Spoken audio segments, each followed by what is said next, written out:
We're in the midst of a huge transformation where our peers, communities, and workplaces are all really melding into one. Welcome to Reimagining Company Culture. My name is Christina Giordano. My pronouns are she, her, and hers, and I'm the Partnerships and Community Manager here at AllVoices. Today, I'm very excited to welcome our next guest onto the show, Dr. Kristen Liesch. She is the co-founder and co-CEO of Tidal Equality. Thank you so much for being here. If you want to share a little bit about yourself with our audience, including your pronouns, and when you were younger, do you remember how you answered the question, what do you want to be when you grow up? Thanks. That's a great intro, Christina. Yeah, so I'm Dr. Kristen Liesch, as you mentioned, co-founder, co-CEO at Tidal Equality, and my pronouns are she, her, and hers as well. And my answer to that question was never the same. So I wanted to be a sign designer or a psychologist or a surgeon. And so it's probably a good thing that I find myself being a consultant today, getting to work inside all kinds of different organizations from different sectors, touching on all the things that bring me curiosity. So that's a little bit more about me. Nice. I think in consulting, every day is different, which is interesting, and you get to practice different skills, solve different problems, and also see common trends in what people are experiencing day to day. How do you think your personal journey has really led you up until this point to found and co-found your own organization, Tidal Equality? All right, well, probably impatience, actually. Impatience finds me here. I started my career in education. I was a teacher teaching junior high and high school, and saw a lot of disparities in my classrooms and in my communities around who had and who did not have. And it was really frustrating to feel like I couldn't quite have as much impact in that space as I wanted to. And so later on, when I was pursuing postgraduate work, I also felt just really compelled by the lack of pace of change in the world. At the time, it was really stark for me because I was studying the work and writing and perspectives of women and other change makers at the turn of the 20th century. And I'd also had my first kid. And I was reading these change makers talk about injustice, inequity, discrimination, and bias. And I felt like what they were saying resonated far too much with me today, 130 years later. And I looked down at my daughter and thought, oh my God, like this can't be her story too. And it really just kind of lit a fire under me to really dedicate my everyday to finding ways to equip other people who feel frustrated and impatient with the pace of change to have radically new ways, innovative ways to make equitable change in the world. I think that's incredible. I think you and I share kind of just, for lack of a better word, impatience or just inspiration for more transformational change to happen at a quicker rate. And I think the work you're doing is really interesting and also making the world a more equitable place. Another kind of question I saw it in kind of diversity in academia, and I love it. And I've been trying to ask it more and more as well, also internally. But how does your kind of privilege serve you in this work, and how are you using it to create more of that equity? That's such an interesting question. And I think, when we talk about the conversation around privilege, it can sometimes draw too stark a distinction to make it seem like some people have it and some people don't have it. And I think I had what I'll call systemic advantages that even brought to my life experiences and influences that encouraged me to explore nuance and to really tackle things that, the gray areas in the world.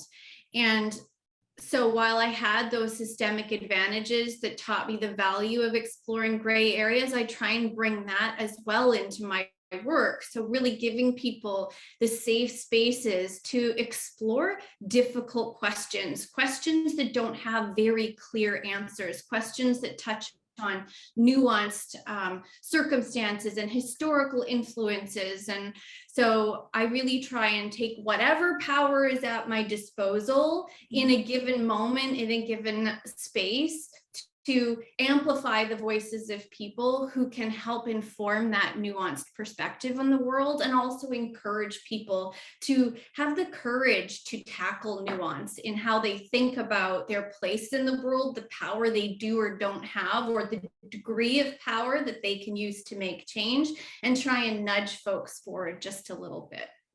Absolutely. And everybody's on a different journey and a different place, and just kind of leaning into learning more about this work as well. And I wanted to ask your opinion on your advice for maybe an organization or individual who has a history of not necessarily successfully leading with equity-driven leadership, but they recognize that they want to nudge forward, they want to make that change.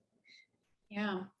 Well, I think it starts with acknowledging, like, actually, none of us has this down. Like, none of us does this right all the time. And there isn't a single organization, a single leader that can kind of stand on a pedestal as a shining example of how to do equity, diversity, and inclusion work perfectly.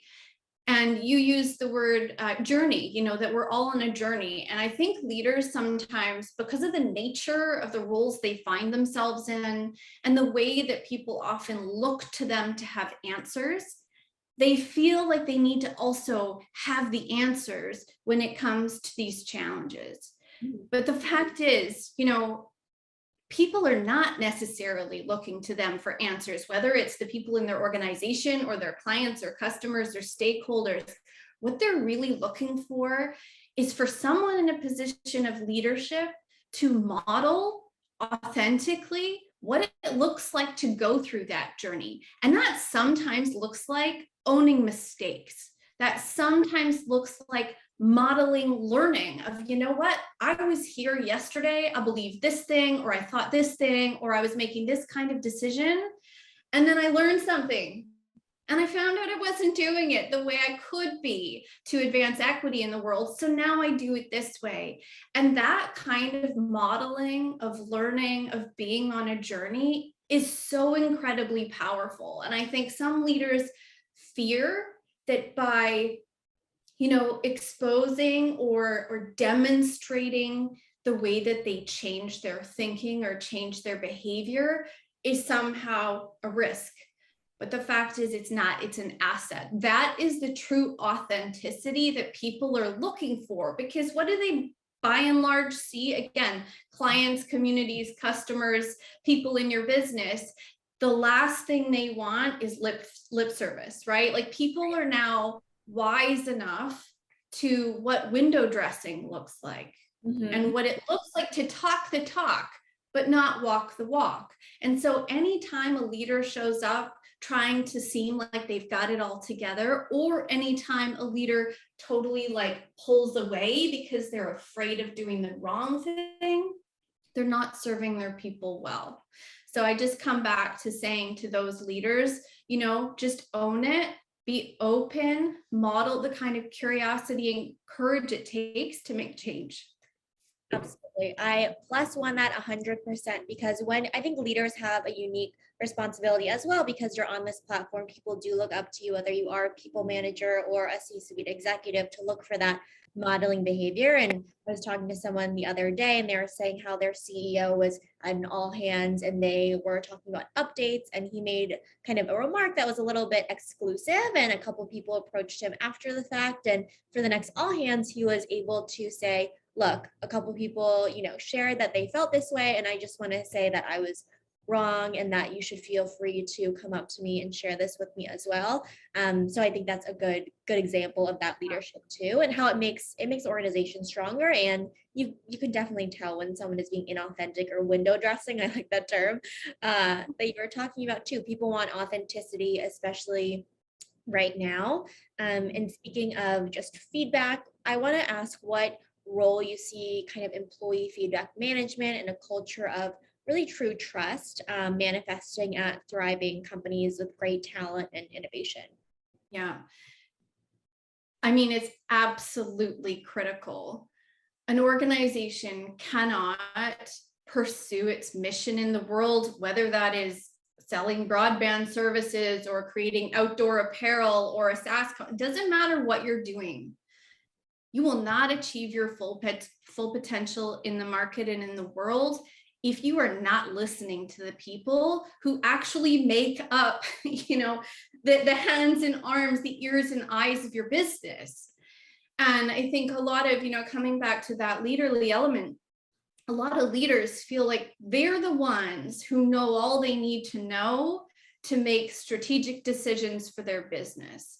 But the fact is they sit on the top of their iceberg and they actually do not have direct touch to their customers, their clients. They don't know what problems their customer service people are hearing about. They don't understand the challenges that are being faced in the retail arena, you name it. And so really, really intelligent leaders who want their businesses to succeed understand how critical it is to open up pathways of communication between themselves, the other key decision makers, and the people in their organization. And in the last year, 18 months, we've seen a lot of organizations engage in opening communication, specifically around experiences of bias or discrimination or inequality. Mm-hmm. And opening up the lines of communication in that regard, in the same way as they might do it through employee engagement surveys or other sorts of communication, it's very important to do, but it has to be done in ways that allow for individuals to be able to be candid, to truly share the reality of their experiences. That often looks like creating anonymous opportunities for feedback where people cannot be identified according to their role or rank or where they sit in the business. But the other important thing is what you do with that information. Yeah. We as an organization have seen several businesses over the last 18 months open up this kind of communication, take in feedback, reflect back what they've heard, and then do nothing. Either because, they felt like all they really needed to do was the exercise of listening to make people feel heard, right? Or they heard stuff and they didn't know what to do next. And that's often a symptom of asking questions in a way that's not strategic. In other words, just ask, like a therapist doesn't sit down with you and just, well, maybe sometimes they do.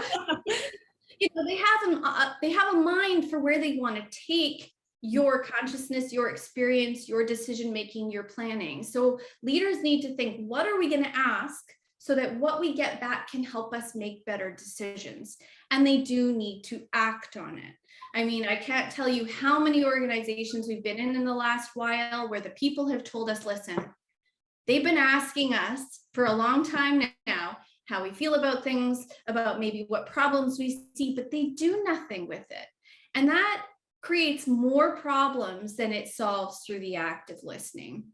So something I like about AllVoices, for example, is that opportunity to provide candid feedback, anonymous feedback. It doesn't even have to be shaped by the types of questions the business asks, right? It opens the door for people to just come with whatever it is that they see, touch, hear, feel about the business, good, bad, ugly, you name it. And so I think it's critical for any business that truly wants to succeed, achieve its full potential. You ask open questions, you take courage, and you actually look under the hood at what your people are telling you. You believe that they have the wisdom to see things that you can't, and then you act on the wisdom that they share with you. I think that's really important because it is a feedback loop as well. You have to get to a point where people trust that you're going to listen to the feedback. Why would I give it if I don't think you're going to take it seriously? And then once you get the gift of what's working, what's not, everything in between, if you don't do anything about it, I'm less likely to give it next time. And then a lot of what we see too in terms of anonymous feedback as well is what happens when people feel like they can be candid in exit interviews. And at that point, it's a little too late for the talent you've already got to that point. So just the ongoing opportunity to have that conversation is really important. We know that with the best intentions, everyone being on that different part of the journey and really owning up to kind of missteps or mistakes, it's common for people to make them. But I do want to ask, in your opinion, what are some common mistakes you've seen companies make in their people strategy or retention, diversity, equity, inclusion strategy that maybe can help folks and make them in the future? Well, there are a lot. So That's a really open, I could answer a lot of different ways. I think I'll kind of pull out two key mistakes, which actually represent massive opportunities. One of them is to keep seeing issues of equity, diversity, and inclusion as though they're peripheral to your business strategy. Mm-hmm. And, I'm thinking in particular of an organization that we're working with where, it's become clear through our work that there's a pay issue in this business. And, the CEO acknowledges, yeah, actually, based on market rates and so on, you're right, we're paying well under market rate. But that's just a pay issue. And what we've demonstrated is, no, it's not just a pay issue. There's like equity issues inside that pay issue. So the people who are disproportionately being underpaid also tend to represent marginalized or overlooked communities. So this is, and when you don't pay them well, you see attrition. And when you see attrition, you're not able to, and as a service business in this case, serve your customers and clients, resonate with the communities and clients that are out there in the world. So when you have a pay issue that intersects with inequities for various dimensions of diversity and identities in your organization, you're not able to succeed. So finding ways to pay people equitably so that you're not just, we're not just going to bump everything up, because even if you bump everything up, you're going to maintain those inequities. If you can't solve for the equity issue, you're not going to solve for the root cause problem here. So again, coming back to leaders seeing diversity, equity, and inclusion as peripheral, it's not. It's actually a root cause problem to what you may experience as, business model problems or market fit problems. Like the root of that is actually inequities in your organization around who has voice, who doesn't, who's empowered to succeed and thrive, and who isn't. So that's the first thing. The second mistake I would say that I see is an approach to even people practices, and especially DEI work, is seeing it as a compliance-based exercise, like a thing we've got to do, either because there are literally compliance issues involved that are legal and legislative, or that we feel like we have to because there's social pressure or internal culture pressure. And all of that feels like, the feeling of that is like, feels punitive. It feels like when you've got to do something, you don't always bring to that a sense of levity or hope or innovation. And we really want to have organizations thinking about this as an opportunity to innovate. If right now you're not hearing the best ideas for the broadest number of people in your organization, then your thinking as a business is hampered. Your creativity, your innovation is stymied. And so by inviting new voices, finding ways to make your decision-making, your planning, your strategic, making all of that more inclusive is actually going to generate very exciting innovation inside your business. Not to mention the cultural benefits that you get from that as well, right? Absolutely. I think that is so important, especially for innovation. And I've been hearing over the past, 18 months to 2 years, this is a time for innovation, to think creatively about how you're engaging your people, because at the end of the day, all the stakeholders you mentioned in terms of community, customers, and your internal employees, it just makes a world of difference as well for all of the goals. And diversity, equity, and inclusion is not a peripheral kind of initiative or a separate bucket there. It really touches all different departments. I do want to ask a couple questions. This is a different format. I actually haven't done this on this series yet, but I'm going to share some statements that have been said around diversity, equity, and inclusion, or just work in general. And I want to know if you think they're true or false, and maybe why as well. The first is, you need to love what you do in order to do great work.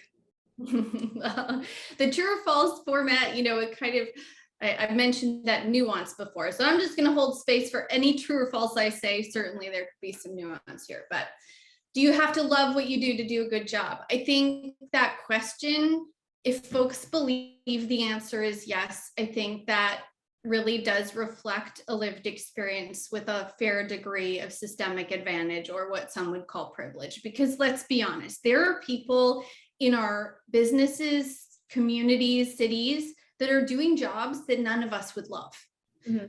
You know, like you can probably use your imagination there. There are jobs out there that would be incredibly difficult to love. And that doesn't mean that a person can't do a good job at that or find that they are fulfilling a purpose in that, whether it lights them up with joy or not. So that's my answer to that question. And I think, there's been a lot of discussion over the last decade or so around things like gratitude and purpose. And I think sometimes we just need to acknowledge that some folks are going to find their gratitude and purpose in things that are not their work, despite the fact that nowadays we tend, life and work really do have a lot of interconnection to them. Mm-hmm.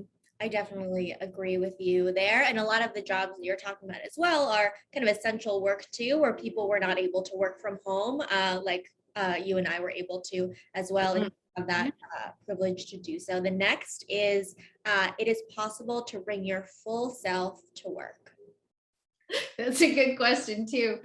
I say false, and the reason I say false is for a couple of reasons. One, some people's true self is a bit of a there are some people who are jerks. Okay, there are people who are racist. There are some people who are sexist. Should they be able to bring their full selves to work? Not if they're going to show up as a jerk or a racist or a sexist, no. And so we have to decide what kind of culture we cultivate. Our cultures, there's a reason why it's called culture, right? You add bits, you take away bits, and you're trying to generate over time an environment that hopefully, if this is your goal, allows everyone to thrive and reach their full potential. But that means there's accountability among people in that culture for how you show up. And then the other part to that is the fact that I would ask, how many places do any of us find ourselves in where we feel we can bring our whole true self? Whether that's in family relationships, friendships, spousal, you name it. How many places do we find that in our world, not to mention in our world of work? We haven't got that figured out anywhere well, right? So I think it is a fantastic ideal to create an environment where everyone can feel like they can thrive and reach their full potential. But that kind of environment, like I said, needs to be cultivated with guidelines, with ideals around values for what that looks like. Does that make sense? Absolutely. I think it's definitely nuanced, and you need to have those frameworks in order for everyone to feel like they can thrive, and set up those kind of conditions as well. And also, I would say healthy boundaries if someone isn't really comfortable bringing their full self to work and just not having that responsibility or weight on their shoulders as well. And I think it is a good point to say, how often do we feel like we are quote unquote full selves in any type of space that we're in too? The next is closer to kind of organizational structure around equity work. Diversity, equity, and inclusion work should be its own business unit, so its own strategic business unit or team, and not under people, HR, or talent acquisition functions. I may have a bit of a controversial answer to this one. I actually think neither. The reason why I think it should neither be its own business function or under HR is because I actually think we need to change how we think about whose job it is to advance equity in an organization. Okay. Right now, we see it professionalized more often. So we are seeing more folks who have a D&I function. Maybe they are their own thing. Maybe there's a chief diversity officer. Maybe it's under HR. We see more roles. But what we keep seeing, despite the professionalization, is siloization. I actually think that if we could shift our thinking to imagine that every single individual in an organization could be equipped to be an agent for equitable change, not only would that distribute what is today felt as a significant burden away from a small group of people who may or may not be well-resourced, well-supported from leadership, right? From having the mantle of all of this on their shoulders, and redistribute it across an organization so that whether you're a UX designer, whether you're in finance, whether you are a customer service representative, that everyone can actually be activated to make change from where they sit. Now, I'll say, after having said all that, it can really help to have folks who organize this kind of empowerment and education 100%. And do I think it should be seen as a compliance mechanism housed under HR? No, I'd rather see it somewhere else, but it could really benefit from having multiple people across the business have this added to their portfolio so they can disseminate the responsibility throughout the organization. Imagine the change you could make if everyone were activated as an agent of change. I think that's incredibly impactful. It goes back to your earlier point as well in terms of accountability and people having that ownership mentality, because at the end of the day, it is a lot of responsibility for whether it's, a program manager, chief diversity officer, if you're working with kind of companies whose expertise is in this area as well. It can't be their job to make your organization more equitable. You can give people the tools, resources, historical context, but they really have to be motivated to do that internal work. And there are things you can do tomorrow to make your processes more equitable and make people feel included as well, especially if you're in that decision maker, people manager, CEO, C-suite level executive role. The next is around, to be in diversity, equity, inclusion work, you need to identify as being part of a historically underrepresented group. This is another one where like my idea for nuance is preventing me from just like giving a straight up true or false. That's okay. So I'm going to answer by saying we are not going to change the world if we're not, as many of us as possible, working toward that end. And I think solidarity is really incredibly important. Solidarity, collaboration, like that innovation we talked about before that comes out when you do that. Now, do I think that you can successfully make advances without either lived experience of or really working hard to tap into the experiences of people who experience bias, discrimination, and inequity? No.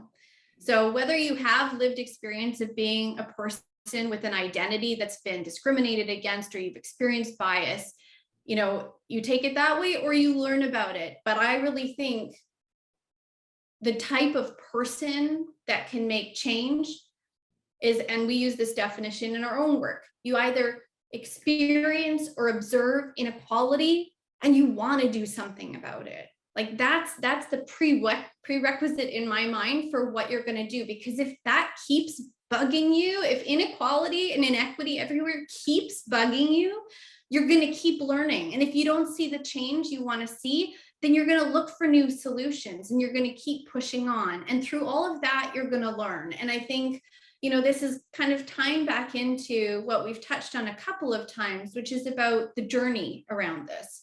And also about the idea that somehow some folks are experts in how to make equitable change. And I said before, like, I can't look at one business that's got it sorted out. That's like, yeah, we'll copy them. That doesn't exist. And I think we do ourselves a disservice when we overemphasize the idea of expertise in making equitable change, because it makes some folks feel like, well, I can't be part of that, or I can't show up in this space because I'm going to say something wrong, or, like that leader you mentioned, like he got called out for, some exclusive language. That paralyzes a lot of people. How are we going to make change if people feel like they can't show up from where they're at? And not only that, this reminded me of, I had my own learning experience not very long ago. I had posted a photo on LinkedIn about something I'd seen out there in the world. And at first glance, I was like wanting to celebrate this thing. And I was lucky enough to have some folks in my network who were like, hey, Kristen, like, slow it down, take another look at that. Are you sure this is something that we should be celebrating? And, at first I had that really yucky feeling, where you've been like, somebody's caught something, right? And this is my work. This is my Right. This life's is your work, life's work. right? This is what I do. It's what I eat, drink, and breathe and sleep. And so I had that yucky feeling at first, and I was like tempted to just like, okay, they're right, and I'm gonna take this post down, and I'm gonna like not do that thing again. But I was like, no, like this is real. You know, even people who like really care about this and think about it day in and day out, we make mistakes. And so we need everyone involved in the work of making change, whether they use the right acronyms or understand what pronouns are about and why they're important. We need everyone to start from wherever they're at, and we all need to nudge ourselves forward. So if there's a person who observes or experiences bias and inequality and wants to do something about it, I say go for it. I love that answer. I think it's really important to just do also the reflection of, does inequality keep bothering you? And also to your point as well, for ownership, you don't need to wait to be in a diversity, equity, and inclusion specific role at your company or in the work that you're doing to make change. If you have that ownership mentality and want to be a change agent, you can start doing that, whether you're on the product sales marketing team at your company as well, from an organizational perspective, and also lean into this work in other ways, employee resource groups in specific roles. But I think it is important to highlight too that you can make change where you are. It's never too late. Also never too late to have a good old learning moment. Thank you for sharing that too, and also kind of being vulnerable with us here in the interview too. Is there anything that I either didn't ask you that you want to share with our audience, or maybe 1 to 2 key takeaways or insights you hope listeners bring with them after hearing our conversation today? Yeah, there is. And I think that's, you know, I mentioned a couple times on this call about shifting mindsets, whether it's organizational mindsets about how this work is to be done. I think for a very long time, the conversation in this space has focused to a greater or lesser extent on individuals and their individual biases shaping the work that they do in ways that are, you know, inequitable. And that is 100% true. But the solutions we've brought to the table to address that, solutions namely like unconscious bias training that require a person to intercept their own unconscious biases, that hasn't worked. And I sometimes joke that I'm a recovering academic. Like, I've been steeped in the research in this regard for a long time. It doesn't work. We are not very good at all at intercepting our bias in our decision making. And so I encourage, again, a tweak in the thinking away from, you know, let's put Christina or Kristen and in kind of the fishbowl, and let's examine how our implicit biases are shaped, how they show up, and so on. Instead, I want to encourage people to target their decision making at the system level. So to think, okay, like for me to change my implicit biases or my behavior based on those biases, next to impossible, unfortunately, is what the research shows. But what I can do is slow down my thinking when I look at, you know, I'm making a decision about who to invite to a meeting and how to run that meeting. I am going to design a product with my team. I'm going to run auditions for a marketing shoot. I am going to set pricing for our product. We all make decisions that seem like just like everyday decisions, you know, status quo decisions that we do on autopilot because we've learned how to do them this way, or it's how our organization does them this way. But it's actually in how we do things that we either disrupt systems that are inequitable or we uphold them.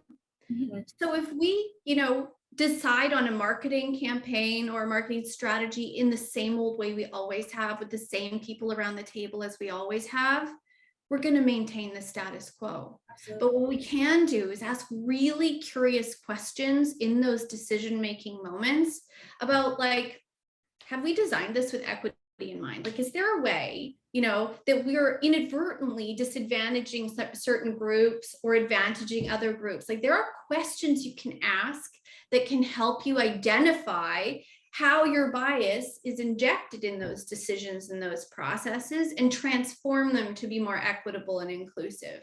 And we've developed a set of questions that we teach people to use called the equity sequence to do that. And that's something anybody can learn. They don't need to hire Tidal Equality to do that. They can go online and do that.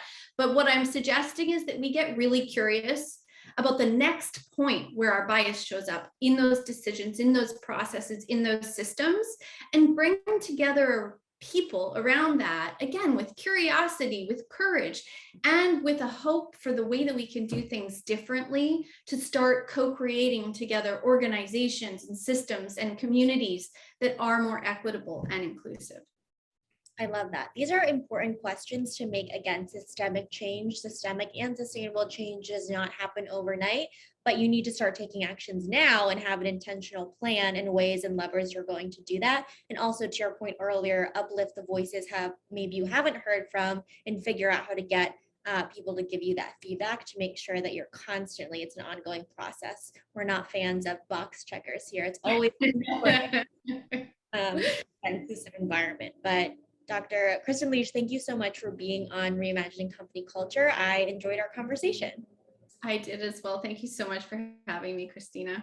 Of course. And as a reminder for folks who are listening, AllVoices believes in that employee feedback management. And we know hearing from all of those voices is important for the company to succeed on a whole. Have a good rest of your afternoon, everyone.